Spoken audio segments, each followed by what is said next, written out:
What's going on, guys? My name is Batsy and welcome back to another video. I've made it no secret that I'm a huge Persona fan. My Twitch emotes are Persona, my notive sounds were Persona, all my background music and all my videos is from Persona, so it shouldn't be a surprise when I say that I absolutely love this franchise. And as anyone who loves something must eventually do, I ranked all the games from worst to best. Now please remember this is just my opinions on the series. Your list will probably differ from mine, and I would love to hear what your rankings would be of the games down below. This is my list, and I'll probably be a little biased, and it'll probably be based a little bit on nostalgia. So please don't be upset if your favorite entry might be low on the list, because trust me, this was hard enough for me already. This is like choosing a favorite child, except they all went to like Harvard or something. One thing I do want to mention though is that I will only be including the mainline games for this, so no strikers, no arena, no tactica, no dancing, etc. However, I will be counting the expanded editions of the games. I won't list them on the list separately. I'll just be taking the most definitive edition into account when I'm ranking them, i.e. Persona 4 Golden for Persona 4, Reload for Persona 3, etc. I will also talk a little bit about the originals when we get there, but I'll save that for later. I'm also only going to go over the basic story beats so as to not spoil the games for anyone who hasn't played them. I know most of these games are like 10 plus years old, but I'd still like to avoid sullying anyone's experience with them. So without further ado, let's get on to the rankings.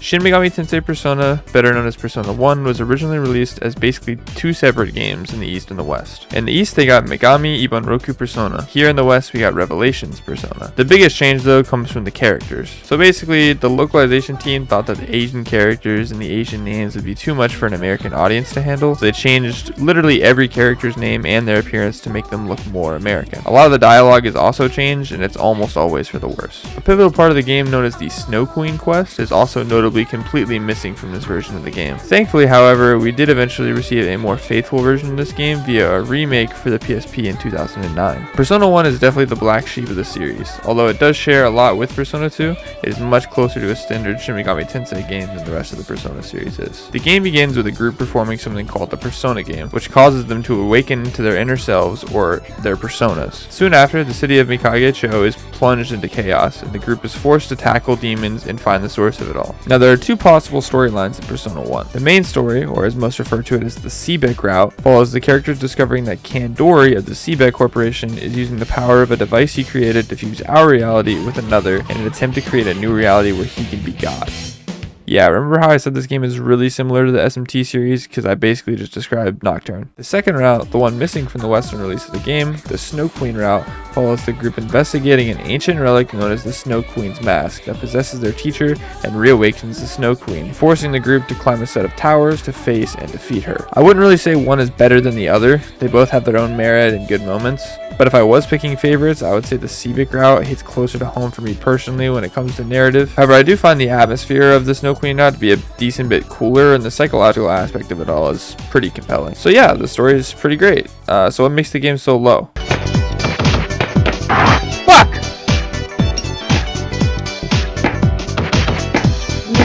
Shit! Oh my fucking god! I fucking suck at this game. Yeah, so when I said this game feels a lot more like an early SMT game than a Persona game, I wasn't kidding. The game is primarily a first-person dungeon crawler, similar to the early SMT titles. You explore vast, labyrinth-like environments from a first-person perspective while navigating a grid. Most of the dungeons consist of blank hallways and rooms that all feel pretty samey. It reminds me in a way of Tartarus, where each block is technically different visually, but let's be honest, it's the same damn thing. It wouldn't be so bad, but the game makes you do so much backtracking, and the movement is disgustingly slow to the point where I would honestly just recommend playing this game on an emulator with the speed set to 1.5x to have a more enjoyable experience. The game also suffers the same way a lot of dungeon crawlers do, in the fact that it has random fucking encounters. I've never liked random encounters. You can call me a bitch all you want, but they just aren't for me. The only game I ever thought really did random encounters well was, ironically, SMT3 Nocturne. This game is a meter to display the danger level, and it basically tells you how likely you are to get into a random encounter. Along with this though, the game is extremely fucking easy on the PSP version. I'll talk about it more later when I get to the Persona 2 duology, but these PSP remakes were so fucking easy, it's not even funny. Like, when I was looking for more footage of this game, I found a YouTuber that literally was putting all of his battles on auto mode and setting his emulator speed up so he could just get to the games faster. The game also allows every single party member to use any persona, basically making everyone in the party a wild card from the newer games. It's a pretty cool feature, and it adds some strategy to the fact that some characters have different alignments that'll make them better with some personas, but to me, making everyone a wild card somewhat pulls away from the individuality of not not only the rest of the party, but especially the main character. That being said, I still think Persona 1 is a good game. It's definitely rough around the edges, but if you are a Persona fan, you do owe it to yourself to see where the series started. If you're able to ignore the subpar dungeon crawling and boring fights from the lack of difficulty, there's genuinely a good story under there to enjoy.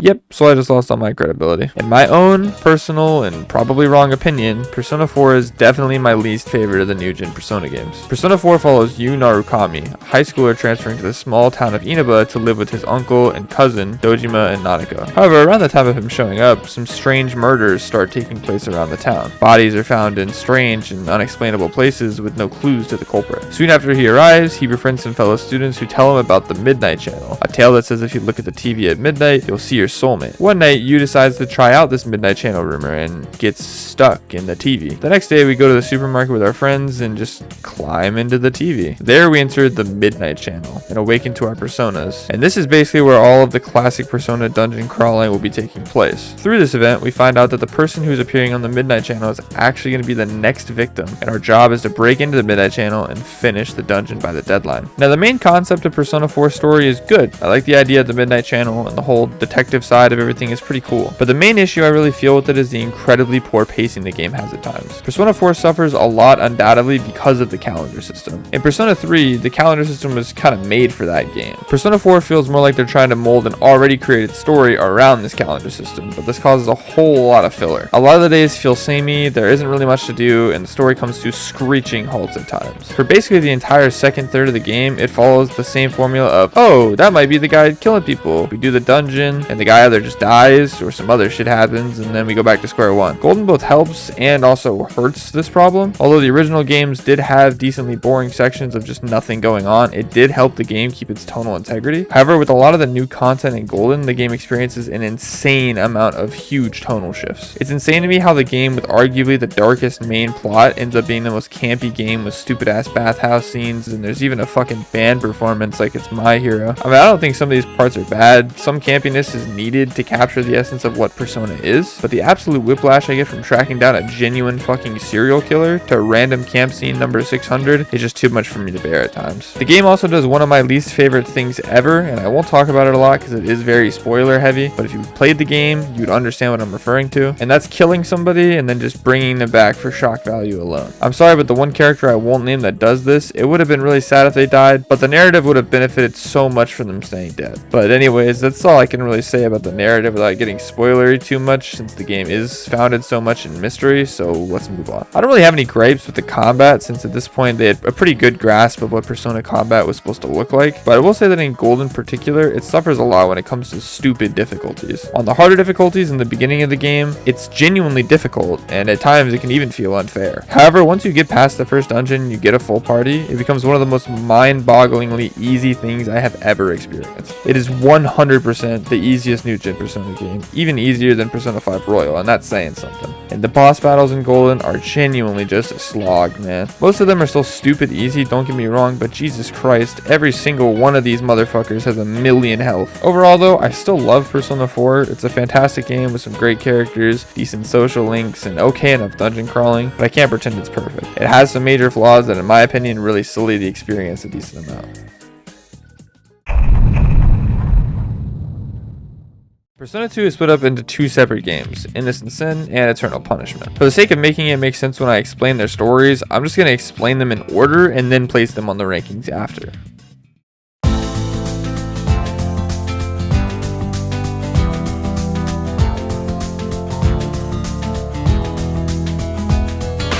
Persona 2 Innocent Sin might just be the most overlooked gem in the Persona series. It tells the story of Tatsuo Suo, a quiet high schooler who, along with his friends Lisa and Ikachi, finds himself investigating bizarre events around Sumaru City. The game starts off with a simple rumor. If you call your own cell phone number, a mysterious figure known as the Joker, no, not that Joker, will appear and grant your wish. But things quickly take a darker turn as Joker is revealed to somehow be connected to Tatsuya, his friends, and a forgotten part of their past. The setup in this game is amazing. It makes the group unravel this mystery of their forgotten forgotten memories while dealing with enemies born from the rumors themselves. Where Innocent Sin truly shines though is in its characters and narrative arcs. The game doesn't just use its cast as a side attraction to the plot, they are the plot. Every character carries the weight of their own past and the trauma of that shared incident they once repressed, and the game uses these connections to craft a story that's extremely personal. As much as I do love social links, they have a tendency to take a lot away from main character arcs in the main story. For every Ryuji that adds to a character arc separate from their arc in the main story, we have a Makoto that unlearns their lessons in the main story so they can just relearn all of them again in the social link. This also causes some of the characters to just feel kind of absent in the story because their arc is entirely in their social link. But in this game, since there are no social links to expand on the characters, they have all of their development in the main story, and every character feels very substantial and important to the story. The way each character confronts their inner demons, faces their repressed memories, and sees the darker parts of themselves gives the game a profound emotional depth. Maya, for instance, serves as the heart of the group, embodying hope and optimism, but also having a sense that she might have something to do with what happened all those years ago. Her character arc, along with Tatsuya's struggle with his own guilt and Jun's descent into darkness, grounds the game's more fantastical elements into a genuine human experience. The looming sense of doom the game has really gives the narrative a tragic edge, and it sets up perfectly for the sequel Persona 2 Eternal Punishment, which directly continues the story. Even though some plot points may come off as melodramatic, the way the game intertwines personal struggles with apocalyptic stakes makes it a memorable and impactful experience. That being said, the combat and dungeon crawling of Innocent Sin are definitely dated. The PSP version is the most accessible and brings some quality of life improvements, but the actual gameplay is undeniably much easier. It doesn't demand much in terms of strategy, and the battles can often feel like a matter of just mashing through enemies rather than truly engaging with the system. While the fusion system and Persona abilities offer some depth, it isn't really used to its fullest potential because of the game's lack of challenge. The dungeon designs also leave much to be desired, often just feeling like kind of repetitive mazes that are just there to pad out the playtime rather than to provide any real meaningful exploration. Despite its shortcomings, Persona 2 Innocent Sin is a fantastic game with a compelling story and emotionally resonant characters that make it stand out in the franchise. While the dated gameplay might not hold up to the newer entries, the narrative depth and character-driven plot more than make up for it. It's an experience that, while still flawed, leaves a lasting impression through its unique approach to storytelling and the weighty themes it explores.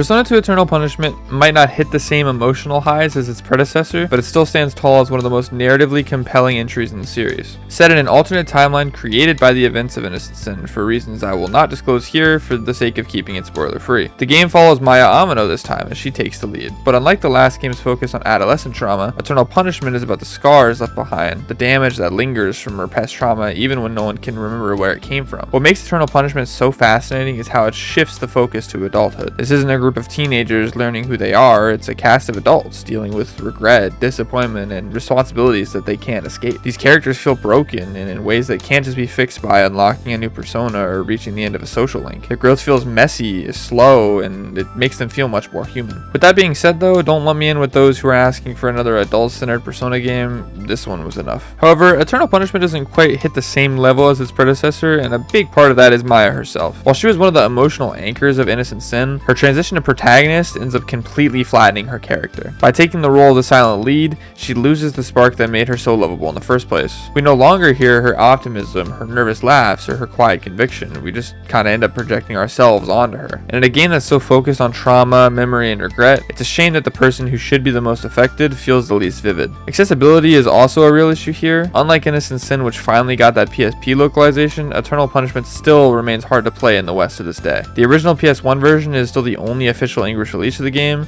and the improved PSP version never made it overseas. That means that playing it today often just feels clunky with outdated controls and outdated UI and a much slower pace compared to the later entries. It's a barrier that makes appreciating the game's story harder than it really should be, and unfortunately it's one that many fans will probably never be able to get past. Mechanically, it shares a lot of the same issues as Innocent Sin, but the experience is noticeably rougher due to the version we're stuck with. The original PS1 version lacks many of the quality of life improvements and balance tweaks found in the game's updated counterpart. This makes the game significantly more difficult in some areas, but not really because it demands deeper strategy, just because it's simply more punishing and less streamlined. This creates just a more jarring experience overall, especially playing it after Innocent Sin. That aside, the combat is serviceable even with its quirks, but dungeons are still overly long and maze-like, and while the fusion system offers a lot of variety, the game rarely pushes you to use it in a creative way. The systems are deep, but not necessarily demanding, and after a while, battles start to feel more like a chore than a challenge. Still, there's something undeniably compelling about how Eternal Punishment approaches its its themes. The looming presence of Tatsuya, the protagonist from the last game, now silenced and haunted, ties the two games together in a way that feels both tragic and necessary. The story leans heavy into melancholy. It asks us whether forgetting our pain is the same as healing from it, and whether moving on is even possible when the past will always keep resurfacing. For players who have seen the events of Innocent Sin, the emotional payoff in the ending will be extremely powerful. But for those coming in blind, much of that weight is lost in the gaps the game never really fills, which is even more relevant as Innocent Sin didn't even release in North America until well after this game did. Despite its flaws and limitations, Persona 2 Eternal Punishment is still going to be placed as the 4th best game in the series. Its mature story, character-driven arcs, and emotional ways set it apart, even if it doesn't quite match the intensity of the higher entries on the list. That, of course, means that Innocent Sin will go at the number 3 spot. They are extremely similar games, but personally, I just find the plot in Innocent Sin more compelling and interesting, and its messages and themes just resonate with me more personally.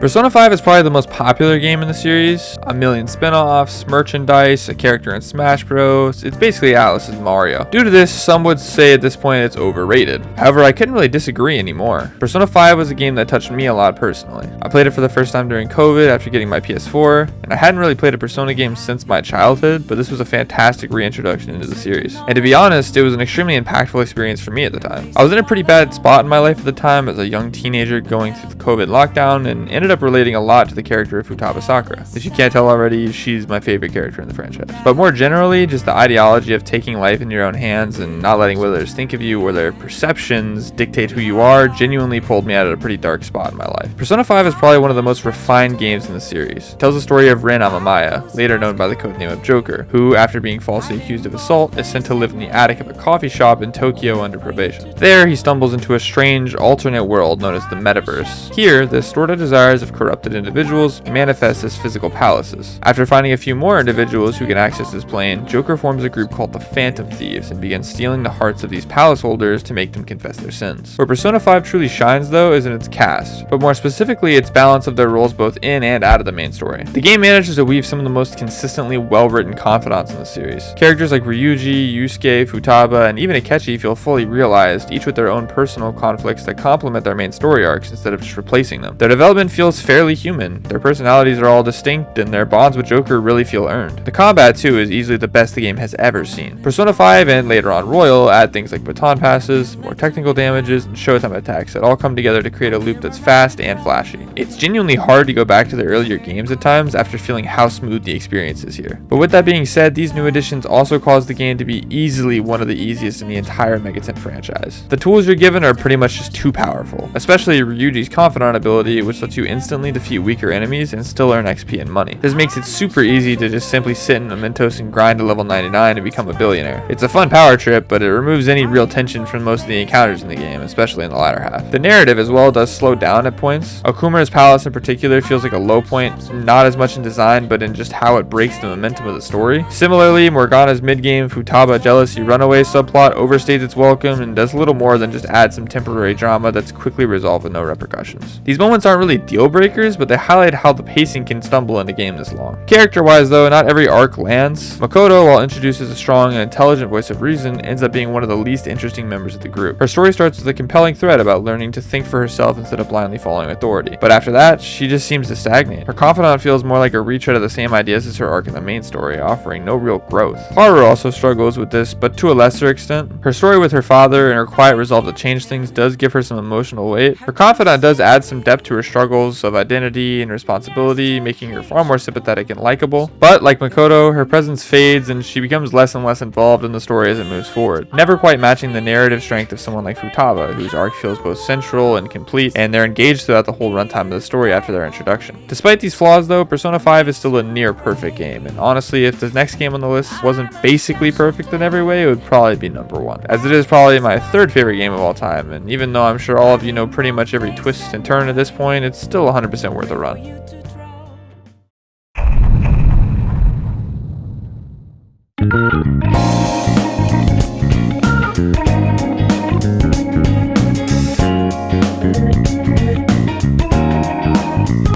Persona 3 isn't just the best entry in the Persona series, it's one of the most emotionally impactful games ever made. The game follows Makoto Yuki, who, take a guess, is an exchange student who gets lumped into a spare room in a dorm for special students. These students are part of an organization known as SEAS, and their objective is to destroy the Dark Hour, a hidden 25th hour of the day and accessible to most. They do this by defeating the large shadows that emerge during every full moon. It's a story that doesn't just explore death as a theme, but fully embraces it as a fundamental part of life. Where most games may treat death as something to fear, Persona 3 shows us that death is what gives life meaning. It isn't something to run from, but something that defines every moment we're alive. The idea that the end is inevitable becomes less and less of a source of dread and more of a quiet truth that just drives every connection, every act of kindness, and every hard choice we have to make. It's not about avoiding death, it's about living with it, accepting it, and understanding the value of our time here as it won't last forever. This core idea pulses through every part of the game, from the mood of the soundtrack to the way the characters speak and grow. We spend a whole year with this cast, and unlike other entries, this group truly feels like a group of friends. They argue,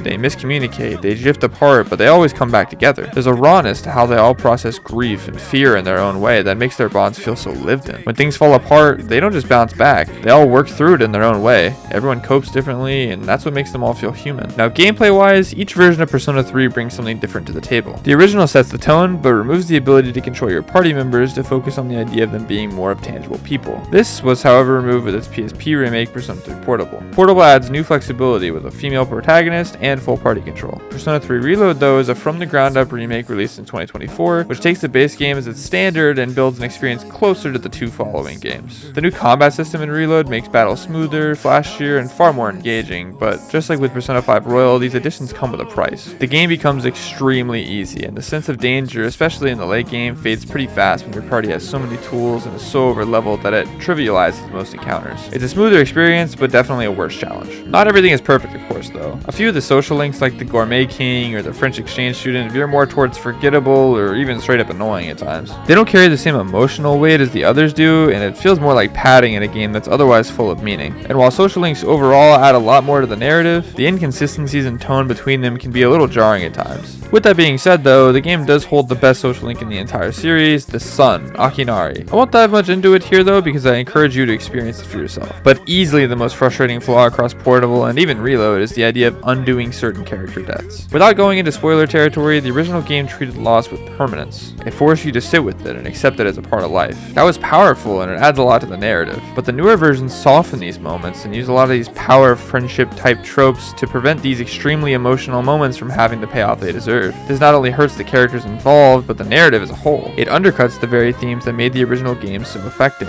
The epilogue, The Answer, tries to tackle those consequences and the idea that someone in particular may still be alive. And although the remake does it better than the original does, it still ultimately makes the story less cohesive and damages the integrity of certain characters. Still, despite its flaws, Persona 3 stands out to me as not only the best game in the series, but the greatest game of all time. It changed the way that I think about life, about time, and what it means to really connect with others. Its message is simple but profound. We're all gonna die someday, and that's exactly why we should cherish the moments we have. If you encounter this game at the right time in your life, it doesn't just leave an impression on you. It has the potential to change you in the way that you view life itself.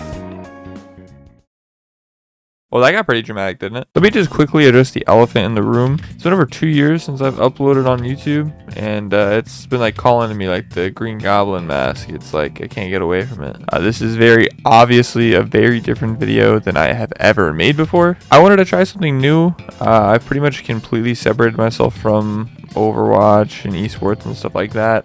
Notice I've taken OW out of my name and taken, Tracer out of my branding and stuff like that. It's just not something that I've found enjoyment out of anymore. So making content for it really wasn't the most fulfilling experience. So I wanted to try something new. So here we are. I knew I loved Persona, so I figured, hey, let's make a video essay on Persona. Because no one's ever done that before. I'm not going to be completely done with any kind of gameplay videos. I've made a second channel. It's linked in the description and it'll be on my channel as well.